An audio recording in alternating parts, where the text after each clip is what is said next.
Praise the lord. సృష్టికర్త సజీవ స్వరం అనే కార్యక్రమానికి మిమ్మల్ని అందరినీ ప్రేమతో ఆహ్వానిస్తున్నాం. ప్రియ దేవుని బిడ్డారా, మీ అందరికీ నా హృదయపూర్వక వందనములు. బాగున్నారా? దేవుని కృపను బట్టి ఈ కార్యక్రమం ఇంతవరకు ముందుకు సాగటానికి ఆయన కృప, మీ అందరి యొక్క సహాయ సహకారాలు. ప్రియ దేవుని బిడ్డారా, చాలా మంది ఈ యొక్క కార్యక్రమం కొరకు మీ వంతు మీరుగా మరి సహకరిస్తున్నారు. మీకు నా హృదయపూర్వక వందనాలు. దేవునికి మహిమ. ఈరోజు ఒక చక్కని అంశంతో మీ ముందుకు వచ్చాను. ఏంటంటే ఆయన సమస్తమును మార్చగలిగిన శక్తిమంతుడు. Praise the Lord. నీ పరిస్థితిని మార్చగలడు, నీ బ్రతుకును మార్చగలడు, నీ స్థితిని మార్చగలడు. దేవునికి స్తోత్రం. ఈరోజు ఈ వాక్యం వింటున్న సోదరి సోదరుడా, దేవుడు తలుసుకుంటే ఆయన ఏదైనా మార్చే శక్తి కలిగిన దేవుడు. Praise the Lord. చదువు వాక్య భాగంలో కీర్తన గ్రంథం 107వ కీర్తన 34 వచ్చింది చదవండి. కీర్తన కడేమంటున్నాడు ఇక్కడ, ఆయన నదులను అడవిగాను నీటి బుగ్గలను సత్తుగల భూమిని చవిటి పర్రగాను మార్చును. హల్లెలూయా. ప్రార్థన. పరిశుద్ధుడా, ఈ వాక్యం ద్వారా మాతో మాట్లాడండి. ఎంతమంది అయితే ఈ వర్తమానం వింటున్నారు వాళ్ళ హృదయాలను తెరవజేయండి నాయన. మీ నామానికి మహిమ తెచ్చుకోమని యేసు నామములో ప్రార్థిస్తున్నాం తండ్రి. ఆమేన్, ఆమేన్. హల్లెలూయా. ప్రియ దేవుని బిడ్డలారా, చూడండి, ఆయన తలుసుకుంటే నదులను అడవిగా చేయగలడు, నీటి బుగ్గలను ఎండిన నేలగా చేయగలడు, సత్తుగల భూమిని చవిటి పర్రగా చేస్తాడు. దేవుడు తలుసుకుంటే క్రైస్తవ జనాంగమా అంటే ఆయన ఎంతో మంది గుడ్డి వారికి కన్నులు తెరవజేశాడు, కుంటి వారికి నడక ఇచ్చాడు, మోగవారికి మాట ఇచ్చాడు. అంటే ఆయన ఏదైనా చేయటకు సమర్థుడు. హోషే గ్రంథంలో 4-7 వచ్చిన కూడా ఏమనుంది అక్కడ, కాబట్టి ఆయన సమస్తమును మార్చే శక్తిమంతులని మనం నేర్చుకోగలుగుతున్నాం. ఈరోజు క్రైస్తవ జనాంగమా, నీ జీవితంలో ఎలాంటి ఓడిపోయిన స్థితి, మోడుబారిన స్థితి, కృంగిపోయిన స్థితిలో ఉన్నావా? దేవుడు ఏదైనా మార్చేస్తాడు. చదవండి. వారు నా ఎడల అధిక పాపం చేసింది గనుక వారి ఘనతను నీచ స్థితికి మార్చుదును. ఏమంటున్నాడు? ఘనతను నీచ స్థితికి మారుస్తాడట. అంటే గనులను నీచులుగా చేయగలడు. ఎందుకంటే ప్రియ దేవుని పిల్లలారా, ఈరోజు నీ జీవితంలో ఒక విర్రవీగుతున్నావేమో. నాకు ధనం ఉంది, నాకు అందం ఉంది, నాకు ఐశ్వర్యం ఉంది అనుకుంటున్నావా? సౌలు కూడా అంతే. దేవుడు ఒక ఆధిక్యత ఇచ్చాడు, సౌలును ఒక రాజుగా చేశాడు, ఉన్నతమైన స్థానంలో దేవుడు నిలబెట్టాడు. నిలబెట్టిన ఈ సౌలు ఏమనుకుంటున్నాడు? Praise the lord. హల్లెలూయా. సౌలు జీవితంలో దేవుడు ఎంత అద్భుతంగా, క్రైస్తవ జనాంగమా చూడండి, ఎంతో హెచ్చించి ఒక ఉన్నతమైన స్థానంలో నిలబెడితే సౌలు ఏం చేశాడు? గర్వించాడు. దేవుని మాట ప్రకారం చేయలా, దేవుడు చెప్పినట్లు వినలా. అంత పొజిషన్ ఉన్న వ్యక్తిని కూడా దేవుడు కింద పడేశాడు. ఎందుకంటే దేవుని మాట లెక్క చేయలా. వారు నా ఎడల అధిక పాపం చేసింది అంటే వాడు దేవుడు ఆశీర్వదించిన కాబట్టి ఇంకా వీళ్ళు ఎలా పాపాలు చేస్తూ ఉన్నారు. ఐశ్వర్యం వచ్చేది, ధనం ఎక్కువైపోయేది, అధిక పాపం చేసి కనుక వారి ఘనతను నీచ స్థితికి మార్చుదును. అంటే ఘనతను నీచ స్థితికి మార్చగలడు, నీచమైన స్థితిని ఘనత స్థితికి తేగలడు. దావీదు జీవితంలో ఎగ్జాంపుల్, గొర్రెలు కాచుకునేవాడు. ఈ గొర్రెలు కాచుకునే వ్యక్తిని ఎన్నో విధాలుగా అన్నలు కూడా తృణీకరించారు, తిరస్కరించారు. గొల్యాతు, ఈ చిన్నోడా, ఈ బుడ్డోడా నా మీదకి యుద్ధానికి రావటమా, తిరస్కరించారు. సొంత అన్నదమ్ములు కూడా తృణీకరించారు. నీకెందుకురా, నీ గొర్రెల మందు నువ్వు చూసుకో. అలాంటి వ్యక్తిని దేవుడు ఒక ఉన్నతమైన స్థానం నిలబెట్టాడు. అంటే దీన్ని బట్టి మనం ఏమైనా అర్థం చేసుకోవాలి? గనులను నీచులుగా చేయగలడు, నీచులను గనులుగా చేయగలడు. ఎంత అద్భుతం అండి! ఆయన ఏదైనా చేయుటకు సమర్థుడు. వాక్యం వింటున్న క్రైస్తవ బిడ్డలారా, నీ కన్నీటిని యేసయ్య నాట్యంగా మార్చగలడు. ఎన్ని దినాల నుంచి ఏడుస్తున్నావు, దుఃఖపడుతున్నావు, అధైర్యపడుతున్నావు, బాధపడుతున్నావు, కృంగిపోతున్నావు. దేవుడు ఏదైనా నీ స్థితి బ్రతుకులను, నీ పరిస్థితులను మార్చుటకు సమర్థుడు. ప్రభువుకు మహిమ కలుగును గాక. హల్లెలూయా. ఇంకా ఎలా? నిర్గమాకాండం 7వ అధ్యాయం 20వ వచనం కూడా చదవండి. యెహోవా ఆజ్ఞాపించినట్లు మోషే అహరోను చేసిరి. అతడు ఫరో ఎదుటను అతని సేవకుల ఎదుటను తన కర్రను పైకెత్తి ఏటి నీళ్లు కొట్టగా ఏటి నీళ్ళన్నీ రక్తంగా మార్చబడెను. అది చూడండి, ఇక్కడ నీళ్లు రక్తంగా మార్చారు. యేసయ్య ఈరోజు ఏదైనా, ఎందుకంటే మరి ఇక్కడ చూడండి, నీళ్లను రక్తంగా మార్చేస్తారు. ఫరో కొంతమంది మాంత్రికులను వాళ్ళని నేను పిలిచి ఆయన కూడా ఏదో చేస్తున్నా. మోషే అహరోన్లు అక్కడ వారు ప్రార్థన ద్వారా కూడా వారు అనేకగా మరి అనేక రకాలుగా వాడు చూసి క్రియలు జరిగించారు. అక్కడ క్రైస్తవ జనాంగమా, ఈరోజు యేసు ప్రభు వారు కూడా కానా పెండి విందులో నీటిని ద్రాక్ష రసంగా మార్చేస్తారు. Praise the Lord. అంటే అక్కడ చూడండి, మరి యూదుల ఆచార ప్రకారం వివాహానికి వచ్చిన వాళ్ళందరికీ ద్రాక్ష రసం ఇస్తారు. ఇప్పుడు యేసు ప్రభు కూడా కానాని పిండి విందులకి ఆయన ఆహ్వానించబడ్డారు. ప్రభు కూడా ఆ వివాహ వేడుకకు వెళ్ళారు. విందు యజమాని కలవరపడిపోతున్నాడు. అయ్యో, 6 రాత్రి బాణల నిండా అప్పుడు వాళ్ళు ద్రాక్ష రసం మొత్తం ముంచి తీసుకెళ్తాడు. అందరూ తాగారు, అయిపోవచ్చు. చాలా కంగారు పడిపోతున్నారు. అయ్యో, అతిథులు వస్తున్నారు, ఇంకా ద్రాక్ష రసం అయిపోతుంది, ఇప్పుడు ఎలా చాలా మంది ఎక్కువైపోయారు అనుకుంటున్న సమయంలో మరి అక్కడ ప్రభు కూడా వచ్చారు కదా.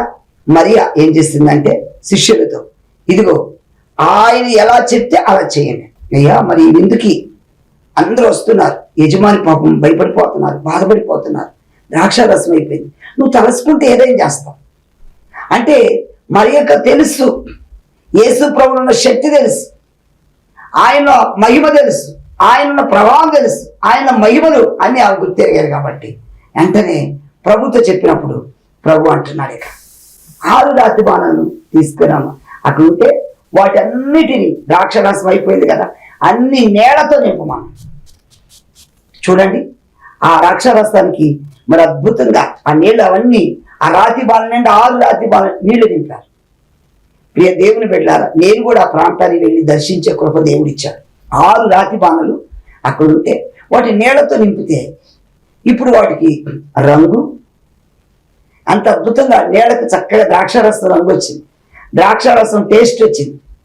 చూడండి, మరి ఆ రంగు పుట్టించాడు, దానికి రుచికరంగా చేస్తాడు. ఆ నీళ్లను ద్రాక్షరసంగా ఆయన తయారు చేయగలిగాడు. ఎలా? ఆయన మాట ద్వారా. క్రైస్తవ జనాంగమా, ఆయన ఏదైనా చేయుటకు సమర్థుడు.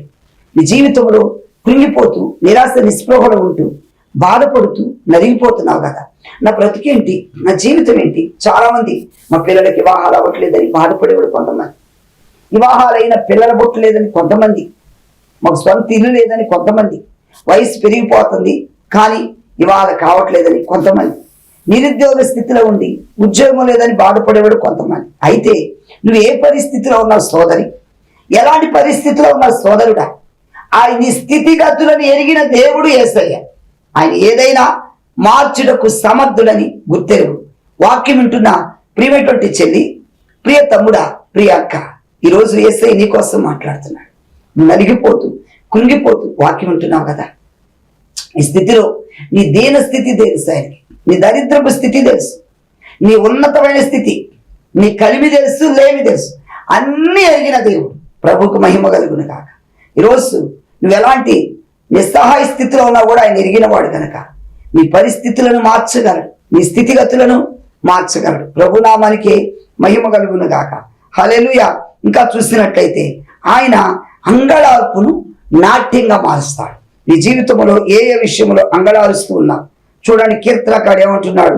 30వ కీర్తనలో 11వ వచ్చింది చదవండి. నా ప్రాణము మౌనముగా ఉండక నిన్ను కీర్తించినట్లు నా అంగళార్పును నీవు నాట్యము మార్చి ఉన్నావు. హల్లెలూయా. నా అంగళార్పును నువ్వు ఎలా మారుస్తున్నావు అంటున్నాడు దావీదు. నాట్యముగా మారుస్తున్నావు. Praise the lord. దావీదు భక్తుడు చెప్తున్న మాట ఇది. ఆయన జీవితంలో ఎన్నో దుఃఖాలు, కడుపును పుట్టిన బిడ్డల ద్వారా కష్టాలే, పేరుకు మాత్రం ఆయన ఒకవేళ రాజు అయి ఉండొచ్చు, రాజు ఘనత దేవుడిచ్చాడు, రాజు అయినా తనకు ఒక కుటుంబం ఉంది కాబట్టి కుటుంబంలో వచ్చే శ్రమలు, కుటుంబంలో వచ్చే శోధనలు, బిడ్డల ద్వారా, ఇరుగు పొరుగు వారి ద్వారా, తన దగ్గర పనిచేసే వాళ్ళ ద్వారా, ఎన్నో విధాలుగా ప్రతి ఒక్కరి ద్వారా ఏదో ఒక శోభ. క్రైస్తవ బిడ్డల కొంతమంది అనుకుంటారు వాళ్ళకేంటండి మంచి రాజభోగం అనుకుంటారు, ఎంత చెట్టుకి అంత గాలి. వాళ్ళకేంటంటే చక్కగా మంచి భవనం ఉన్నారనుకుంటారు, వాళ్ళకుంటే శ్రమలు వాళ్ళకుంటాయి, వాళ్ళకుంటే బాధలు వాళ్ళకుంటాయి, వాళ్ళకి ఏం తక్కువ అనుకుంటాం మనం. కానీ ప్రతి మనిషికి ఏదొక శ్రమ, సమస్య, ఏదో ఒక బాధ ఉంటుంది. ఎందుకంటే ప్రతి ఇంటికి ఒక పొయ్యి ఉంటుంది కదా, ప్రతి మనిషికి ఒక సమస్య ఉంటుంది. కాబట్టి వాక్యం వింటున్న ప్రియ దేవుని బిడ్డలారా, దావీదు జీవితంలో ఇక్కడ చూసినట్లయితే నా ప్రాణము మౌనముగా ఉండక నేను కీర్తించినట్టు నా అంగలార్పును నీవు నాట్యముగా మార్చి ఉన్నావు. దేవునికి మహిమ కలుగును గాక. ఈరోజు యేసయ్య నీ అంగలార్పును నాట్యంగా మారుస్తాడు, నీ కన్నీటిని నాట్యంగా మారుస్తాడు. ఎన్ని దినాల నుంచి ఏడుస్తున్నావు, వాక్యం వింటున్న తమ్ముడా, చెల్లి, సహోదరుడా, సహోదరి, ఇంకా నా జీవితం ఎంతకాలం అనుకుంటా. అన్న జీవితంలో ఆమెకున్న వైరి, ఆమె రోజు బాధపడతాను. పెనిన్న ఆమె పిల్లలున్నారు, అన్నకు పిల్లలేరు. పిల్లలు కలిగిన ఆమె చూస్తే సూటిపోటు మాటలతో బాధిస్తాం. ఈ బాధ తట్టుకోలేక చాలా బాధపడుతూ భర్త దగ్గరికి వెళ్ళింది. ఏమండి నాకు పిల్లలు కావాలి, నాకు పిల్లలు ఇస్తావా లేదా? ఆయన అంటాడు నేనేం చేయనన్నా, ఆ దేవుడి ముందు నేనేం చేయగలను అనుకొని ఆయన అన్నాడు. ఇక అనుకుంది నేను ఎక్కడికి వెళ్ళి అడిగినా ఉపయోగం లేదు, నా భర్తను అడిగిన ఉపయోగం లేదు, నేను అడిగాల్సింది నా దేవుని దగ్గరికి అనుకోను. మందిరంలోకి వెళ్ళి కన్నీరు కార్చలు మొదలుపెట్టింది. నాకు బిడ్డనిస్తారా లేదా, అది కూడా ఏమని అడుగుతుందో తెలుసా? అసలు పిల్లలు లేకపోతే ఏదో బిడ్డ అడుగుతారు, కానీ అన్న ఏమని అడుగుతుందో తెలుసా? నాకు మగ పిల్లవాడే కావాలి. అయ్యా కన్నీటితో, మొదటి సమయం 1:10 కన్నీటితో ఏడుస్తూ అంగళార్పుతో దేవుని సన్నిధిలో మొదలుపెట్టింది. దేవునికి మహిమ కలుగును గాక. అద్భుతంగా ఆమె జ్ఞాపకం చేసుకొని ఆమె కన్నీటికి ప్రతిఫలంగా ఆమె దుఃఖాన్ని నాట్యంగా మార్చేస్తాడు. క్రైస్తవ బిడ్డలారా, ఈరోజు ఏ విషయంలో అంగళారుస్తున్నా, ఏ విషయంలో దుఃఖపడుతున్నా, ఈరోజు యేసయ్య నీ దుఃఖ నాట్యంగా మార్చేలా చెప్పబోతున్నా. దేవునికి మహిమ కలుగును గాక. హల్లెలూయా. ఇక్కడ దావీదు ఏమంటున్నాడు? నా అంగళార్పును నీవు నాట్యముగా మార్చాను. దేవునికి మహిమ. ఏ విషయంలో నువ్వు అంగళారుస్తున్నావు, ఏ విషయంలో కన్నీరు గారుస్తున్నావు, ఏ విషయంలో బాధపడుతూ ఉన్నావు, ప్రభు నిన్ను దర్శించును గాక. హల్లెలూయా. ప్రభు నిన్ను దర్శించును గాక. ఈ సమయం ప్రభు నిన్ను దర్శించే సమయం గుర్తుపెట్టుకో. దేవునికి మహిమ కలుగును గాక. హల్లెలూయా. అంగళార్పును ఆయన నాట్యంగా మార్చే దేవుడు. ఇంకా నీ జీవితంలో ఎన్నో శాపాలు ఉండొచ్చు. ఈ శాపం వల్ల అనుకున్న పనులు అవ్వకపోవచ్చు. నీ పితరులు చేసిన పాపాలు అవన్నీ నీ కుటుంబంలో ఎన్నో రకాలుగా శాపం వెలువడి చేస్తుందా? ఎందుకంటే ఆజ్ఞాతి క్రమం పాపం. మొట్టమొదటి మానవుడు ఆదాము దేవుడు చెప్పినట్లు చేయకుండా ఆజ్ఞను అతిక్రమించాడు. దీని వలన సర్వమానవాళికి శాపం వచ్చింది. ఆ శాపాన్ని క్రీస్తు ప్రభు వారు సిలువలో కొట్టివేసి మనందరికి రక్షణ భాగ్యం ఇచ్చాడు. ప్రభు నామానికి మహిమ కలుగును కాక. హల్లెలూయా. చూద్దాం దేవుని పరిశుద్ధ గ్రంథంలో మరి ఈ శాపాన్ని ఎలా కొట్టివేస్తున్నాడు. సంఖ్యాకాండం 23:20 చదవండి. ఇదిగో దీవించమని నాకు సెలవాయను, ఆయన దీవించను, నేను దాన్ని మార్చలేను. ఆయన యాకోబులో ఏ దోషం కనుగొనలేదు, ఇశ్రాయేలులో ఏ వంకరతను చూడలేదు. అతను దేవుడు యెహోవా, అతను తోడే ఉన్నాడు. దేవునికి మహిమ. ఇక్కడ గమనించండి ప్రియ దేవుని బిడ్డలారా, మనకు కనిపిస్తున్నారు మోయాబు రాజు. ఈ మోయాబు రాజు బాలాకు ఈ బిలాముని ఏం చేశారంటే కొంత డబ్బిచ్చి, కొంత ధనం అతనికి ఇచ్చి ఏమంటున్నాడు, నువ్వు ఇశ్రాయేలు ప్రజలను శపించాలి, శపిస్తే నీకు ఈ ధనం ఇస్తా, ఈ వెండిస్తా ఆశ చూపించాడు. బిలాములో కూడా ఈయన ఒక ప్రవక్త. ఈ ప్రవక్తలో కూడా ఏమైందంటే ఇతనికి ఏం ఆశ కలిగిందంటే ధనాశ కలిగింది. అందుకే శపించడానికి కొంత ధనానికి మాట్లాడుకొని శపించడానికి ఇశ్రాయేలు ప్రజలు వెళ్తుంటే దేవుడు మాట్లాడుతున్నాడు. గాడిద ద్వారా బుద్ధి చెప్పించుకున్నాడు ఫస్ట్. బిలాం చూడు, నా ప్రజలను శపించడానికి వెళ్తున్నావు, జాగ్రత్త సుమి, వాళ్ళు ఆశీర్వదించబడిన జనాంగం, నువ్వెక్కడ వాళ్ళని శపించకూడదు. ప్రైజ్ ది లార్డ్, హల్లెలూయా. దేవుడు మాట్లాడాడు. అప్పటి వరకు శపించడానికి పరుగులెత్తి వెళ్ళిన బిలాం, ఇదిగో బాలాకు మోయాబు రాజు గారు వచ్చి అంటున్నాడు, రా బిలాం, ఇదిగో ఈ కొండెక్కు, శపించు. నీ నోట దేవుడు ఆ వాక్కునిచ్చాడు, ప్రవచనం ఇచ్చాడు. నీ నోట నువ్వు పలికితే ఏదంటే అది జరిగింది. నువ్వు అవునంటే అవును, కాదంటే కాదు, నువ్వు ఎలా అంటే అది జరిగింది, మాట్లాడు అన్నప్పుడు వెంటనే దేవుడు గద్దించడం మొదలుపెట్టాడు. బిలామును హెచ్చరించడం మొదలుపెట్టాడు. బిలాం అంటాడు, నేను ఏమని శపించగలను? ఆయన శపించలేదే. నేను ఏమని వాళ్ళని శపించగలను? ఆయన శాపాన్ని ఆశీర్వాదంగా మార్చే దేవుడు. హల్లెలూయా. క్రైస్తవ సోదరుడా, సోదరి, నీ జీవితంలో ఎన్నో శాపాలు వెంటాడుతున్నాయా? ఆదాముతో దేవుడు అన్నాడు, ఆదామా, నీవు మన్నే గనుక తిరిగి మరలా మన్నవుతావు. మానవాళికి శాపము సంప్రాప్తమైంది. ఒక ఆదామును బట్టి తినవద్దన్న పండు తిని ఆదాము శపించబడ్డాడు. తన భార్య శపించబడ్డాడు. సర్పము శపించబడింది. అయితే ఈ శాపాన్ని కొట్టివేయటానికి యేసుక్రీస్తు వారు మానవుడిగా భూమి మీదకి వచ్చారు. సిలువలో వేలాడాడు. సిలువలో మన కొరకు నలగొట్టబడ్డాడు, చనిపోయారు, సమాధి చేయబడ్డాడు, తిరిగి లేచి ఆ శాపమును మన ఎదురు తీసివేశారు. ప్రభునామానికి మహిమ కలుగును గాక. ప్రియ దేవుని బిడ్డలారు, ఇక్కడ ఏమనుందంటే ఆయన శాపమును కూడా ఆశీర్వాదకరంగా మార్చే దేవుడు. దేవునికి మహిమ కలుగును గాక. ఇంకా ఆయన ఎలా మారుస్తాడు? మరి మనిషిని మంటికి మారుస్తాడు. 90వ కీర్తనలో భక్తుడు మరి 3వ వచనంలో ఏమని ప్రార్థన చేస్తున్నాడు చూడండి. అక్కడ ఎవరినైనా మట్టికి మార్చి ఉన్నావు, అదిగో నీవు మనుషులను మట్టికి మార్చి ఉన్నావు. దేవునికి మహిమ కలుగును గాక. ప్రియ దేవుని బిడ్డలారా, చాలా మంది అనుకుంటారు, నాకు వయసు ఉంది, బలం ఉంది, శక్తి ఉంది, ఆరోగ్యం ఉంది, నేను ఇంకా 100 సంవత్సరాలు 100 years నేను జీవిస్తాను అనుకుంటా. క్రైస్తవ సోదరుడా, సోదరి, నువ్వు అనుకోవచ్చు, నేను ఎంతకాలం బ్రతుకుతాను, ఎంతకాలం బ్రతుకుతాను. నీ చేతుల్లో లేదు. ఇప్పుడు చాలా మంది కంప్యూటర్లు చెప్తున్నాయి. కంప్యూటర్ దగ్గరికి వెళ్ళి చెవిలో పెట్టుకుంటారు. కంప్యూటర్ నేను చెప్తుందట, నువ్వు 86 సంవత్సరాలు బతుకుతావు, నువ్వు 90 సంవత్సరాలు బతుకుతావు. ఈ కంప్యూటర్ ఎవరండి? దేవుడు నీ జీవితమును, నా జీవితానికి, దేవునికి మహిమ కలుగును గాక, ఆయన నిర్ణయించాలి. అలాగే ఎవరు చెప్పారంట, ఒక అతను, బాబు నువ్వు 90 సంవత్సరాలు బతుకుతా ఉన్నాడంట. ఒక జ్యోతిష్కుడి దగ్గరికి వెళ్తే 90 సంవత్సరాలు బతుకుతా ఉన్నాడు. ఇతనేం చేశాడు యవనస్తుడు, నేను 90 సంవత్సరాలు బతుకుతాను, నాకు మరణం అప్పుడే రాదు కదా అనుకొని ఆ గోడెక్కి ఈ గోడెక్కి ఎగిరి దూకుతున్నాడు. ఇంకొక గోడ నుంచి దూకేశాడంట. 2 కాళ్ళు ఇరిగిపోయింది. ప్రియ దేవుని బిడ్డలారా, వాళ్ళెవరో చెప్పారు, వీళ్ళెవరో చెప్పారు కాదండి. నీ జీవితాన్ని మార్చే శక్తి దేవుడికి మాత్రమే ఉంది. మనుషులను ఆయన మంటికి మార్చుచున్నాడన. కాబట్టి నీ సొంత ఆలోచనతో, సొంత తలంపులతో ఏ పని చేయొద్దు. క్రైస్తవ సోదరుడా, సోదరి, దేవుని యందు విశ్వాసం ఉంచు. మనుషులు ఎందు కాదు, మనుషుల మాటలు ఎందు కాదు. మనుషులు ఒకవేళ నీకు అనుకూలంగా చెప్పేస్తారు, మనుషులు తనకు అనుకూలంగా చెప్పుకోవచ్చు. కానీ దేవుని నమ్మితే దేవుడు తన చిత్త ప్రకారం ఆయన జరిగించే దేవుడు. ప్రభునామానికి మహిమ కలుగును గాక. ఈరోజు వాక్యం ఉంటున్న ప్రియమైనటువంటి సహోదరుడా, నీవు దేవుని నమ్మాలి. ఆయనలో ఉన్న శక్తి ఏంటంటే ఆయన మనుషులను మంటికి మార్చే దేవుడు. ప్రభునామానికి మహిమ కలుగును గాక. హల్లెలూయా. ఇంకా చూస్తున్నట్లయితే ఆమోసు గ్రంథం 5:8 వచనంలో కూడా నీ జీవితంలో అద్భుతాలు చేసే దేవుడు, ఆశ్చర్యకార్యాలు చేసే దేవుడు, గొప్ప కార్యాలు చేసే దేవుడు, చీకటిని వెలుగుగా చేసే దేవుడు. దేవునికి స్తోత్రం కలుగును గాక. హల్లెలూయా. ఆయన సప్తఋషి రక్షితమును మృగశిర రక్షితమును సృజించిన వాడు కారు చీకటిని ఉదయంగా మార్చువాడు. అబ్బాయి, ఎంత చక్కని మాట. చీకటిని ఉదయంగా మార్చువాడు. అద్భుతం, వండర్ఫుల్. దేవునికి మహిమ కలుగును గాక. కారు చీకటిని కూడా ఉదయంగా మార్చగల దేవుడు.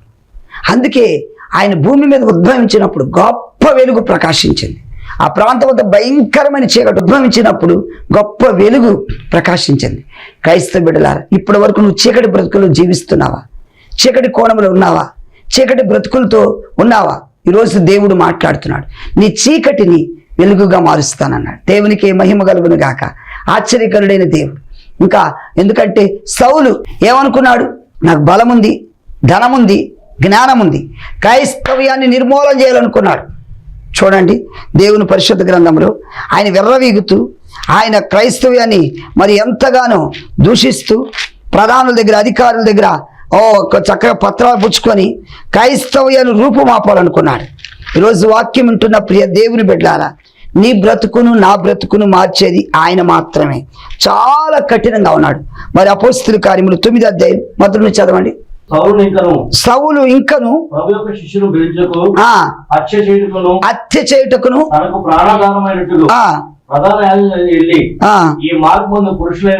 ఈ మార్గమందు పురుషులనైనను స్త్రీలనైనను వారు బంధించి సమాజం వారికి పత్రిక ఇవ్వని అడిగాను.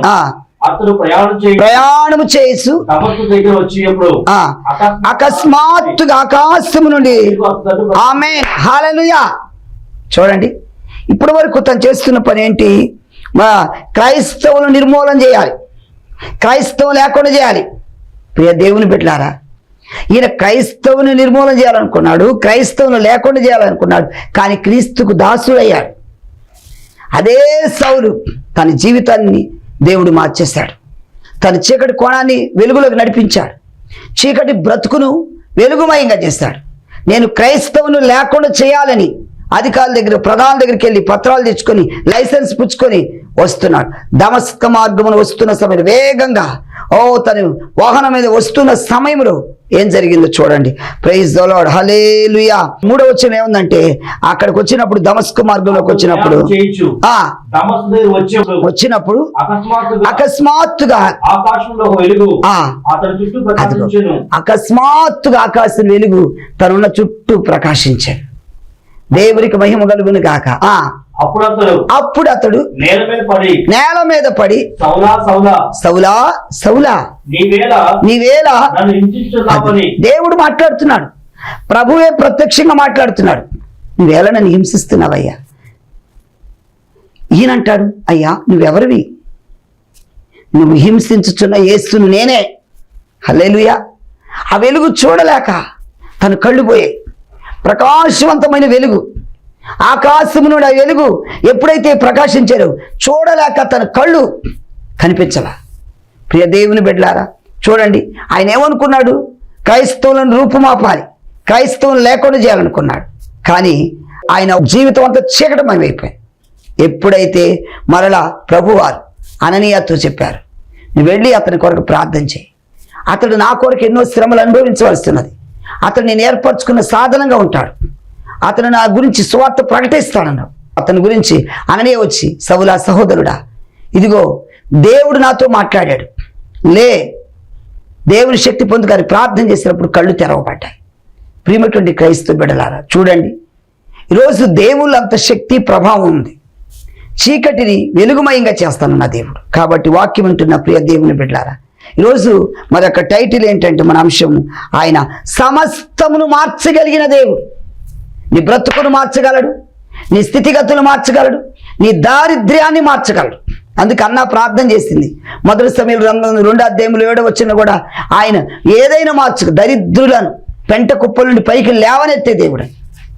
ఈరోజు వాక్యం వింటున్న ప్రియ దేవుని బిడ్డ, నీ దరిద్రాన్ని మార్చగలడు. ఈ దరిద్రుడు ఐశ్వర్యవంతులుగా దేవుడు చేయగలడు. దేవునికి మహిమ కలుగును గాక. ఇప్పటివరకు ఆర్థిక పరిస్థితులతో, అప్పులతో కృంగిపోతూ నలిగిపోతూ ఉన్నావా? దేవుడు ఈ దరిద్రాన్ని తీసివేసి కలిమిలోకి నడిపించే శక్తి కలిగిన దేవుడు అయినాడు. ప్రభునామానికి మహిమ కలుగును గాక. వాక్యం ఉంటున్న ప్రియ తమ్ముడా, ప్రియ చెల్లి, ఈరోజు ప్రభు సూటిగా నీ కోసం మాట్లాడాడు. నువ్వు గనుక విశ్వాసం ఉంచితే నీ బ్రతుకును మార్చగలడు, నీ జీవితాన్ని మార్చగలడు, నీ స్థితిని మార్చగలడు, నీ పరిస్థితులను మార్చగలడు. Praise the lord. మరి ప్రార్థనలు ఏకీభవిస్తారా? వాక్యం విందాం. దేవుని విశ్వాసం ఉంచు. ఆయన నా బ్రతుకును మారుస్తాడు, నా పరిస్థితిని మారుస్తాడు, నా స్థితిగతులు మారుస్తాడు, నా యొక్క జీవితాన్ని మార్చే శక్తిమంతుడని. దుర్మార్గుడుగా, హింసకుడుగా, హానికరుడుగా ఉన్న సౌలును క్రీస్తు దాసుడిగా మార్చేశాడు. మరిక ఆలస్యం ఎందుకు? ఒక్కసారి ఆ ప్రభు నీ హృదయంలో చేర్చుకుంటావా? ప్రభువా నా హృదయంలోకి రాని అడుగుతావా? ప్రార్థన చేద్దాం. ప్రతి ఒక్కరు ఏకీభవించండి. వాక్యం వింటున్న ప్రియమైనటువంటి సోదరుడా, ఈ ప్రార్థనలు ఏకీభవించు. ప్రభువుని అడుగు, అయ్యా నా బ్రతుకును మార్చయ్యా, నా పరిస్థితిని మార్చయ్యా. అడుగు. దేవుడు నిన్ను దర్శించడానికి సిద్ధంగా ఉన్నాడు. హల్లెలూయా, హల్లెలూయా, హల్లెలూయా. ప్రతి ఒక్కరు కూడా ఈ ప్రార్థనలు ఏకీభవించాలి. ఈ యొక్క సమయంలో ఏకీభవించి ప్రభుని అడుగుదాం.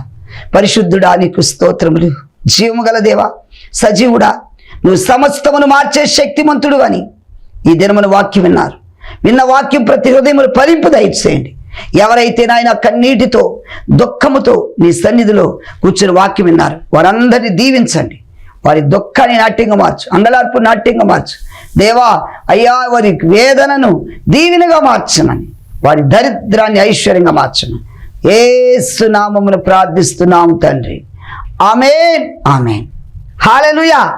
ప్రియ దేవుని బిడ్డలారా, ఇంతవరకు ఈ కార్యక్రమం విన్నారు. ఈ కార్యక్రమం మీకు మీ కుటుంబాలకు ఆశీర్వాదకరంగా ఉందని నేను నమ్ముచున్నాను. ఇక ఆలస్యం ఎందుకు, మీ సంతోషాన్ని మాకు తెలియపరచగలరు.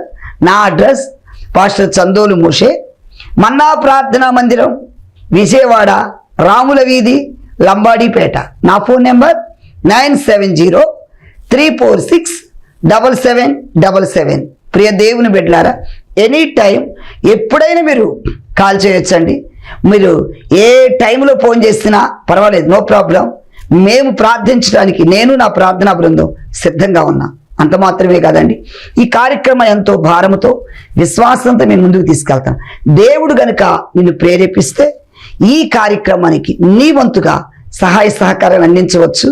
ఈ యొక్క ఫోన్ నెంబర్కి ఫోన్పే, గూగుల్ పే ఉంది, స్క్రీన్ మీద ఉన్న నెంబర్లకు. ఒకవేళ దేవుడు నిన్ను ప్రేరేపించిన కొలది ఈ కార్యక్రమానికి నీవు కూడా సహాయ సహకారం అందించవచ్చు. ప్రభువుకు మహిమ కలుగును గాక.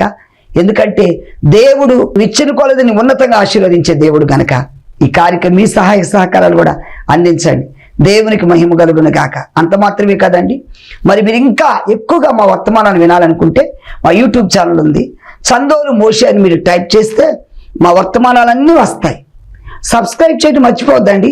సబ్స్క్రైబ్ చేయండి, లైక్ చేయండి, షేర్ చేయండి. దేవునికి మహిమ కలుగును గాక. వాక్యము అనేక మందికి మీ స్నేహితులకు కూడా తెలియపరచండి. ప్రియ దేవుని బిడ్డలారా, మీరు మేము మనందరం కలిసి ప్రభు రాజ్యాన్ని కడదాం. దేవునికి మహిమ కలుగును గాక. మరి ప్రతి ఒక్కరూ దేవుని కొరకు, ఆయన రాకడ కొరకు మనం సిద్ధపడాలి. ఇంకా మార్పు లేదా నీ జీవితంలో?